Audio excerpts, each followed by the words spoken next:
પછી ડિપ્રેશનમાં આવ્યા કરે, ચિંતામાં આવ્યા કરે. ગીતા સૌથી પહેલા, અને એ બોલનાર વ્યક્તિ જે છે ને શ્રી કૃષ્ણ ભગવાન, એની જિંદગીમાં તમે જુઓ ને તો સંકટો ને વિકટ ને પરિસ્થિતિઓ કેટલી આવી, એને ક્યારેય કાંઈ કરાવ્યું નથી હો.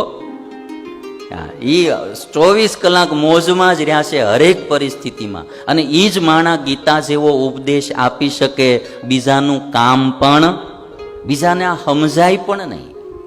એની જિંદગીમાં કેટલા ઉતાર ચઢાવ, લેવા દેવા વિનાના, પ્રયોજન વિનાના ઉતાર ચઢાવ, ચડતી પડતી મુશ્કેલીઓ, પણ કૃષ્ણ ભગવાન ક્યારેય તમને ઉદાસ જોવા ન મળે. એને કર્મનો સિદ્ધાંત એના જીવનમાં પહેલા વણ્યો છે અને પછી સમાજને કહ્યો. આ શ્લોક જ બીજાને બારા ન આવે. હું તમને આ વાત કરું ને, આ આવે જ નહીં. તમે વિદેશના કોઈ શાસ્ત્રો ખોલીને લાવો, તમને આવી ગીતાની જેવી વાતો જોવા મળે.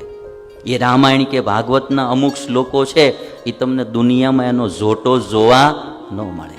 અને એટલા માટે આવા વ્યક્તિઓ આ ભારત દેશમાં આવ્યા, એણે જીવન જીવવાનો આપણને માર્ગ બતાવ્યો છે.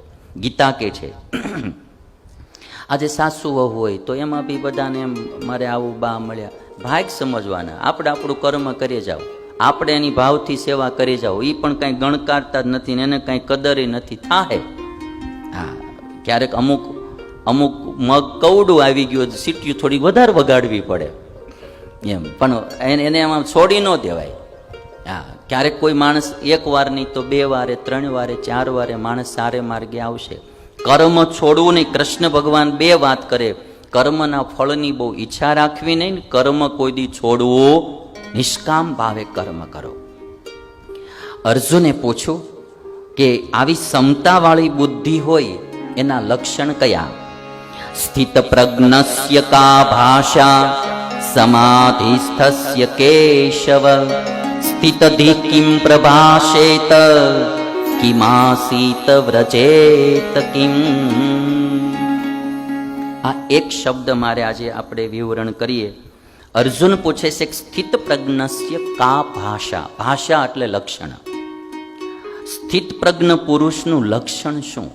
સ્થિત પ્રજ્ઞ એટલે શું?